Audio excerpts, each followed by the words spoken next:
right, guys. Welcome to the Mindset Podcast with your host, myself, Steven Salmon, and Greg McCoy. If you guys don't know, Greg McCoy owns Hidden Gym. He is a gym. How would you say it? He is a gym owner. Gym owner, but that's how I introduced you've myself. created several gym brands that have completely turned the gym industry upside down on its head. And he's done it over and over again for the better part of how many years? 2009, man. So, what was that, 13? Yep. Something like that. And so today we're going to talk about be careful of the story you tell yourself about yourself. This is a really important one. Talking about falsely creating self-barricades that hold you back. Right? Yeah, it's a super good topic. I think the term glass ceilings comes to mind too. Oh yeah. Similar to that, but when we first started talking about the topic, first thing that came to my mind is self-talk. Yep. And so I think it plays into it. I'm big on mental performance coaching. We work with mental performance coaches to train our trainers, in hopes of, because the big thing about creating results in members and clients and for me and staff members and trainers is it comes down to the mental game, which is why we're having a full podcast about it. Mm-hmm. But self-talk can be extremely uplifting, or it can be the worst part that holds you back. So if you have a negative self-dialogue all day, that's gonna take a toll. There's a real story about the fastest mile that was ever ran. Uh-huh. God, can you look this up, Omar?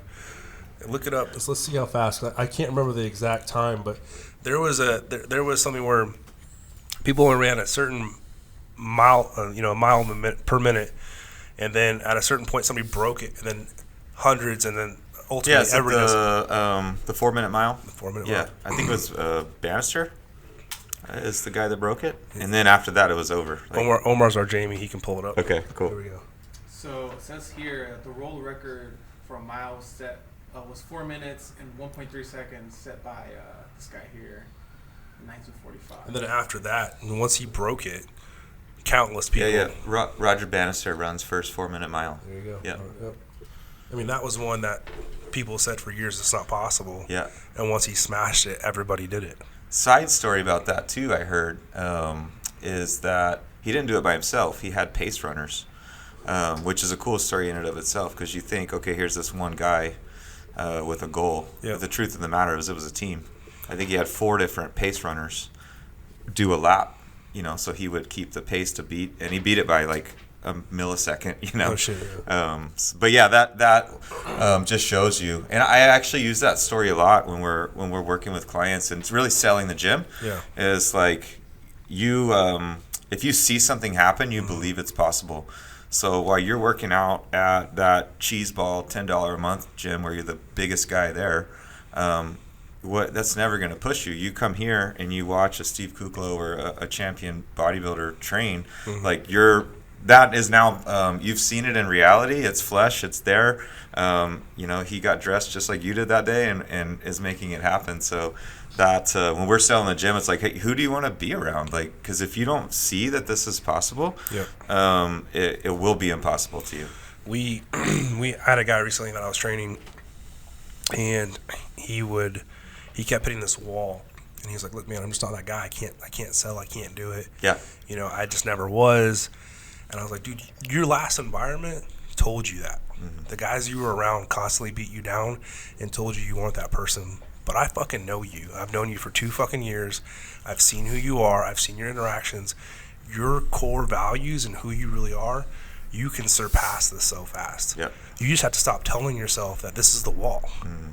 And once we broke through that wall, it was wheels off. Yeah. And every day is a new adventure for him, because it's he's just in Wonderland, just go out there crushing goals. Yeah.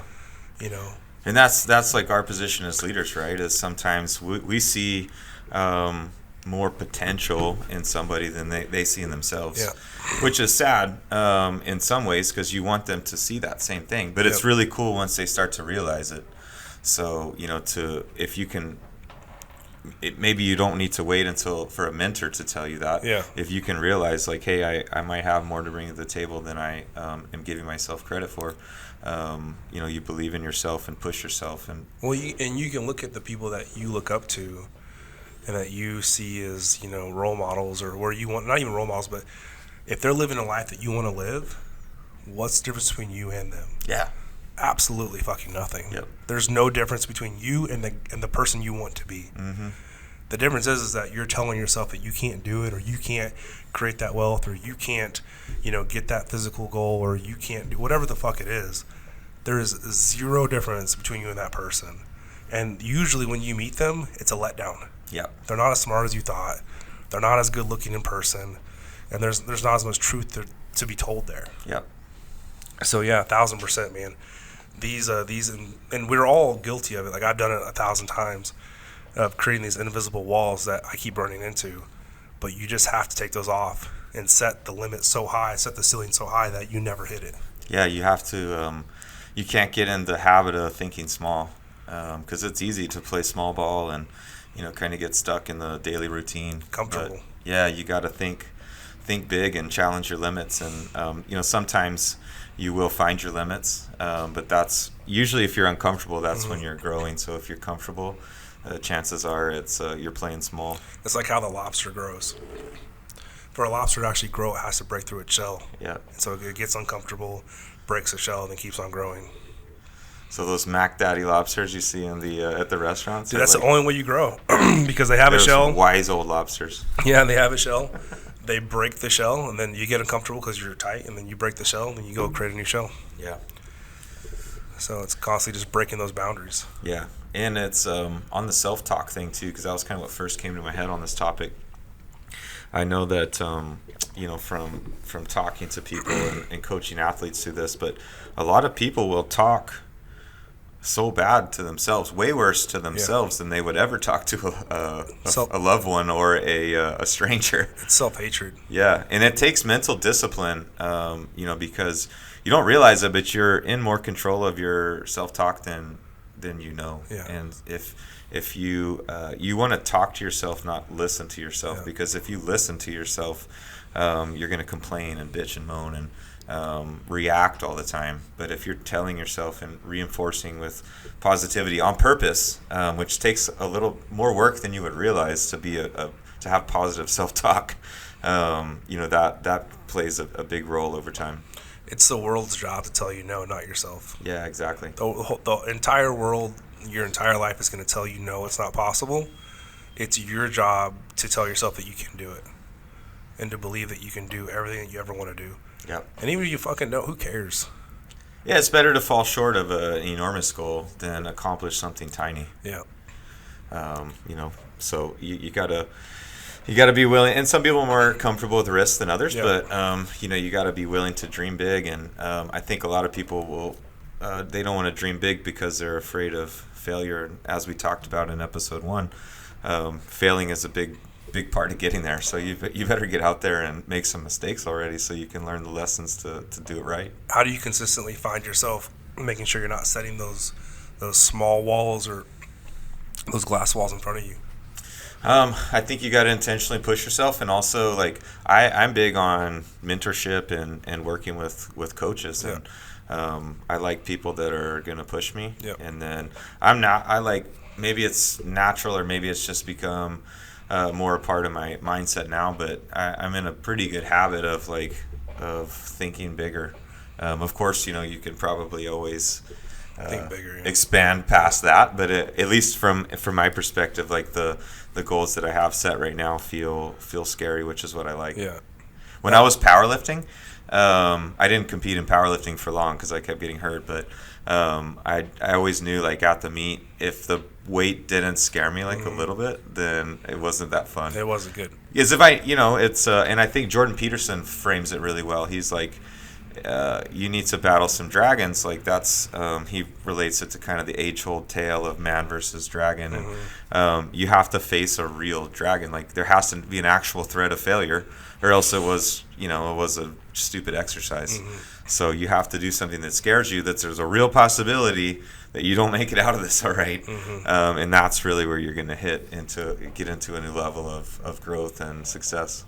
I found myself earlier this year looking in my circle of friends and finding guys that were really smashing goals and doing some really crazy things, and then trying to put myself around them more. Yeah. Because naturally, I'm a recluse, so I keep to myself naturally, and so I had to put myself out there to go hang out with them and go spend some more time with them to see how they were living their life and what they were doing, so that I want to challenge myself more. So I'm like, dude, if my friends are doing it, like, I want to be more like them. Yeah. I want to put myself out there so I can be proud of the life I'm living and the goals I'm smashing, and be more that person that I want to be. Yeah.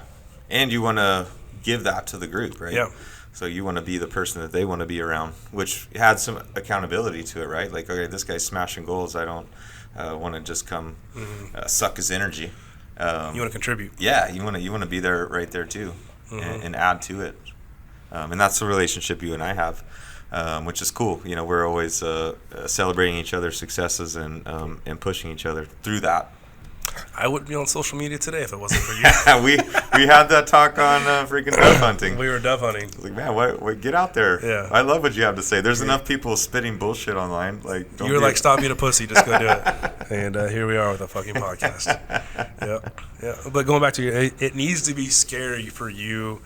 If it's not scary, you shouldn't be doing it. Yeah. Yeah, in a good way. Yeah.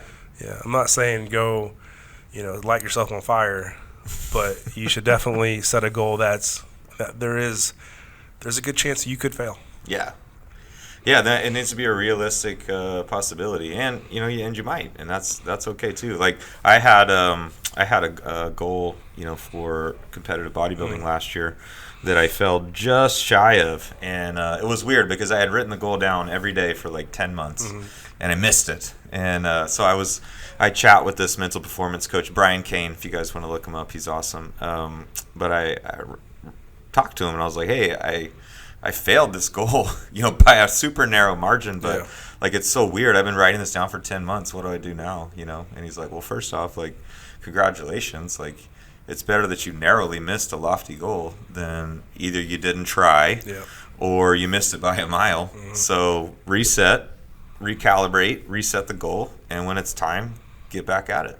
I had a friend of mine that they have a really large company, and they do over $100 million a year, and they were like, well, our goal was this, we smashed our goal, but we were really pissed because we didn't hit our stretch goal. Yeah. And so after the fact, I think that their stretch goal was always their goal that they talked about every day. Yeah. But then after the fact, the way they justified it, go, what was our stretch goal? Yeah. We got pretty fucking close to our stretch goal. And that's a good way to have it, man, is if you shoot for the stars and you land for the, if you shoot for the stars and you land in the clouds, like, you're in a good spot. You're always pushing for that bigger and better thing. Yeah. But I think during that journey, while you're doing those things, to be constantly aware that you appreciate what you have around you too. Yeah. So you don't get arrogant or cocky or don't appreciate the things that you do have is really important too. But yeah, to recenter on the topic, if you're telling yourself a story that you're not worthy of that goal, or that's for somebody else to accomplish because little old me, I can't do that. Like, you got to drop that like a bad habit, man. Like that's gonna stop you before you start. There's no difference between you and the guy that's already done it. No, I think there's a cool gym in Miami. Mark Megna owns it. I think it's Anatomy. I don't know if they still have the sign up or not, but at one point he had a sign on the wall that said, if it's humanly possible, I know I can do it, which was always cool to me. I was like, all right, if a human can do this, I also am a human. It's possible. That's awesome. Yeah. That's a cool name for a gym, too. Yeah. Well, cool. Anything else you want to touch on this? No, man. I think that's a good one. So if you need to listen to it twice, do it. But there was plenty in that little clip to motivate you for the week. Yeah. So, all right, guys. Signing out. Steve here and Greg. Appreciate you guys. See ya.